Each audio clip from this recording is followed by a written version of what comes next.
Good morning, everybody. Welcome back to my YouTube channel. We are about to break down the full slate of Major League Baseball games this Sunday, March 31st. But first, let's take a quick look at how we did yesterday. We had two really tough losses. The Royals were up 1-0 going into the eighth inning. They gave up one run in the eighth, four in the ninth, and they end up losing 5-1. So we were on the wrong side of that one. And then the Reds were up 6-4 going into the ninth inning. They gave up three runs and lost 7-6 to pull the victory away from us. So we lost that. Those were two really tough losses. However, we ended up having a really great day overall. We had an Orioles player prop that was Adley Rutschman to get a hit, Cedric Mullins to get a hit, Anthony Santander to get a hit, and Gunnar Henderson over 1.5 total bases. Henderson hit a home run in the first, Rutschman got a hit in the first, Santander got a hit in the first. I think Mullins got his hit in the fifth or sixth or something like that. But overall, that was a plus 440 prop, which really made the day for us. We ended up plus 290 for the day. So with yesterday's win and today's win, we've totally come back from the opening day loss, and we're now plus 171 on the month.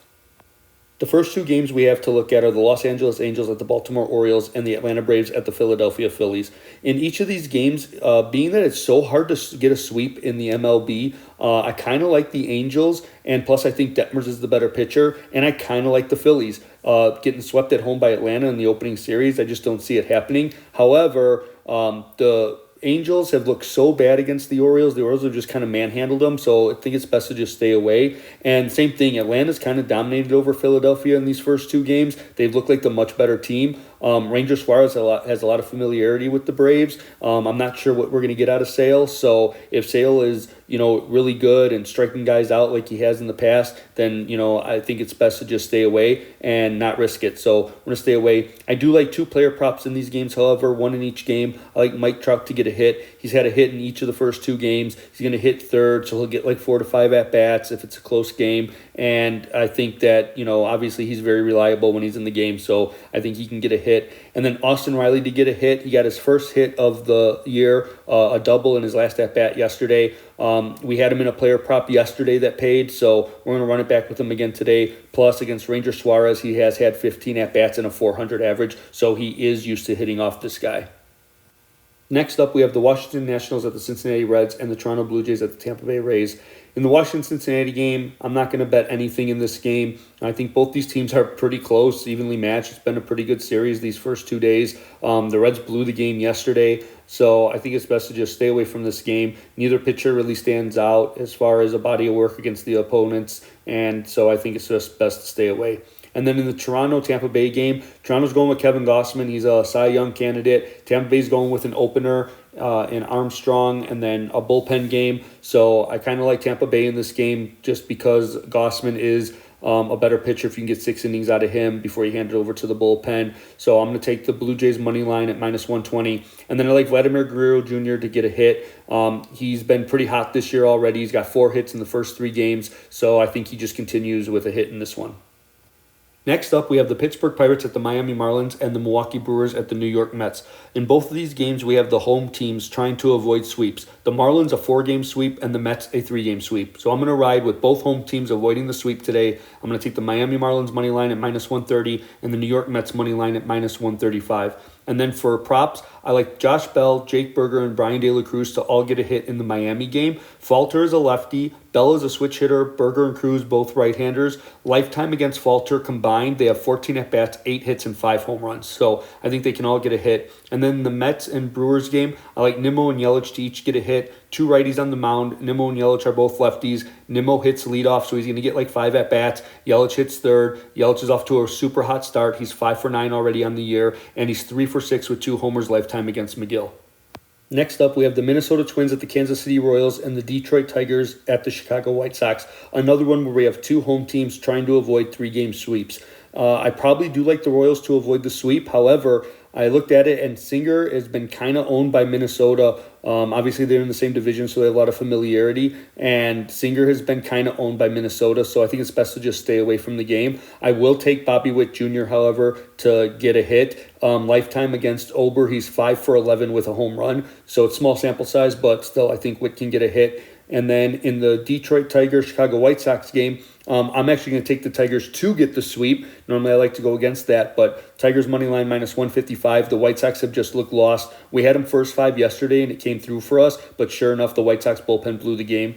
Plus, they're having Fetty come back from the KBO over there in Korea. He was less than effective as a major leaguer before. I know they said he had a really good year in Korea last year, but that doesn't mean it always translates to the major leagues. And then I'll take Mark Canha and Riley Green to each get a hit. Mark Canha lifetime against Fetty is 5 for 7 with a homer, and Riley Green had his first hit yesterday of the season, and it was a home run, so hopefully that'll jumpstart him. Plus, he's a lefty against Fetty, the righty, so I like that matchup.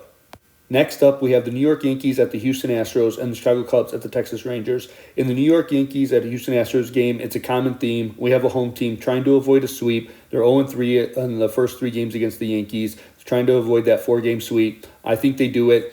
France last year was a really solid pitcher for them. They've scored first in every single game, but yet somehow found a way to lose. I think today they find a way to win. So I'll take the Houston Astros money line at minus 125. And then in the Cubs-Rangers game, it's the visiting team that's trying to avoid the sweep. In the Cubs, I'm going to stay away from it. I bet the Cubs the first 2 games, and they've let us down both games. John Gray has been a good veteran. Wicks had a good year for the Cubs last year. I probably lean Texas in this game, but I'm just going to stay away. I do like Cody Bellinger to get a hit, though. Lifetime against John Gray in 25 at-bats, he has a 440 average. Obviously, Gray used to pitch for the Rockies when Bellinger played for the Dodgers, so they've seen each other a lot. It's a lefty-righty matchup, so we'll take Bellinger to get a hit.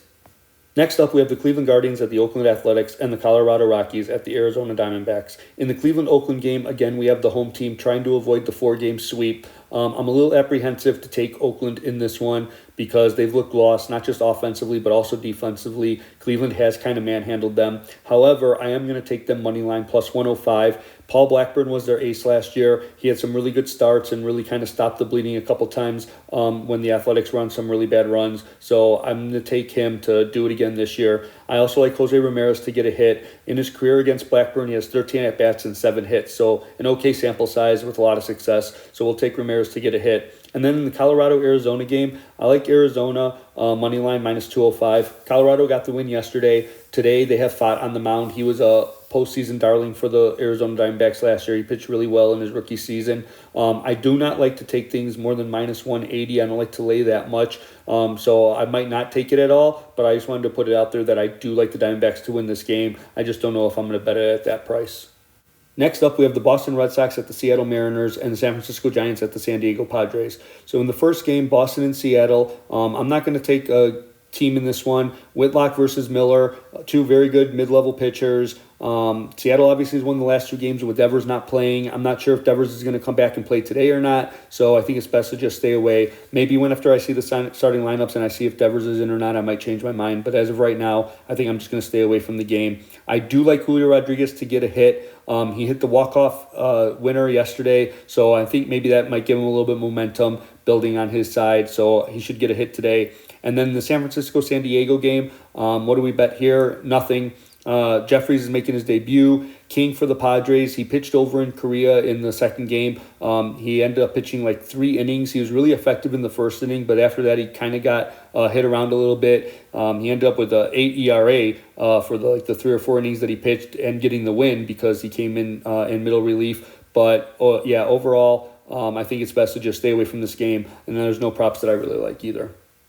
All right, the last game to go over today for the baseball slate is St. Louis at the Dodgers. They're the Sunday night game of the week. In this game, I probably lean Cardinals a little bit, and after the Cardinals won yesterday, and Matz is a little bit more experienced than Stone, and Matz has had some okay success against the Dodgers in the past, but I'm just going to stay away from it and just kind of enjoy the game. I'm not going to bet a team. However, I do like Mookie Betts and Will Smith to each get a hit. They're both righties against Matz, the lefty. It's not that they have a large sample size against him personally, just the righty-lefty matchup, and both Betts and Smith have been super hot, the 2 Korea games, and then even the first 3 games here against the Cardinals at home. They've just been super hot, so I'll take the 2 righties against the lefty to at least get a hit.